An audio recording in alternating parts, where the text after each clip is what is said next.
ती धाग्यांना हात लावायची, तिच्या हातांना जखम व्हायची, पण तिने वेदनेची तमा न बाळगता धागे गोळा करतच राहिली. अचानक तिला एका राजपुत्राने पाहिलं, जो शिकार करायला तिथे आला होता. राजपुत्र राजकन्येच्या सौंदर्याने मोहित झाला, म्हणून त्याने राजकन्येशी बोलण्याचा मार्ग शोधून काढला. हे सुंदर तरुणी, मी आज प्रथमच तुला पाहत आहे इथे.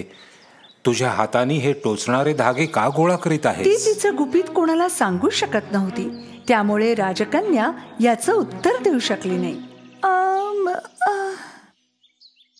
मी या राज्याचा राजपुत्र आहे आणि मी तुला माझ्या राजवाड्यात येण्याचं आमंत्रण देत आहे.